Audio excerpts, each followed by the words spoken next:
ওং নমঃ ভগবতে বাসুদেবায়। শ্রীমদ্ ভগবদ গীতা পঞ্চদশ অধ্যায় পুরুষোত্তম যোগ। হরে কৃষ্ণ। আজ আমরা 17 নম্বর শ্লোকটি শুনব। উত্তমঃ পুরুষস্তন্যা পরমাত্মা ইতি উদারিতঃ यो लोकत्रयमविश्य বিবর্তব্যায় ঈশ্বরঃ। অনুবাদ: এই দুটি থেকে ভিন্ন উত্তম পুরুষকে বলা হয় পরমাত্মা, যিনি ঈশ্বর ও অব্যয়, এবং তিনি ত্রিলোকে প্রবিষ্ট হয়ে তাদের পালন করছেন। তাৎপর্য: যারা ভগবানে বিশ্বাস করে না, কুতর্ক করে, তারা বলে যে কোথায় লেখা আছে পরমাত্মা বলে কেউ আছে, তাদেরকে এই শ্লোকটি বলতে হবে। স্বয়ং ভগবান ভগবদ গীতায় বলেছেন যে তিনি ক্ষর এবং অক্ষর উভয়ের থেকে উত্তম, তিনি হচ্ছেন সকলের ঊর্ধ্বে। এই শ্লোকটির ভাবধারা কঠোপনিষদ ও শ্বেতাশ্বতর উপনিষদে খুব সুন্দরভাবে বর্ণিত হয়েছে।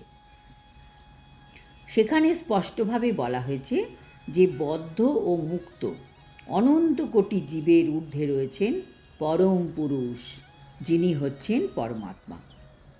উপনিষদের শ্লোকটি হচ্ছে নিত্য নিত্যানাং চেতনশ্চেতনানাম।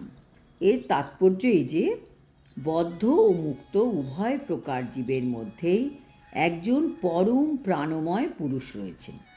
তিনি পরমেশ্বর ভগবান, যিনি তাদের প্রতিপালন করেন এবং তাদের ভিন্ন ভিন্ন কর্ম অনুসারে আনন্দ উপভোগ করবার সমস্ত সুযোগ দান করেন। সেই পরমেশ্বর ভগবান সকলের হৃদয়ে পরমাত্মা রূপে অবস্থান করেন। যে জ্ঞানী পুরুষ তাকে উপলব্ধি করতে পারেন, তিনিই কেবল যথার্থ শান্তি লাভের যোগ্য, অন্য কেউ নয়। সেই পরমাত্মাই আমাদের পালন করছেন। তিনি আমাদের হৃদয়ে অবস্থান করে আমাদের প্রতি মুহূর্তে চালাচ্ছেন। ভগবান কেন আমাদের হৃদয়ে থাকেন? তিনি আমাদের সব ক্রিয়াকর্মের সাক্ষী।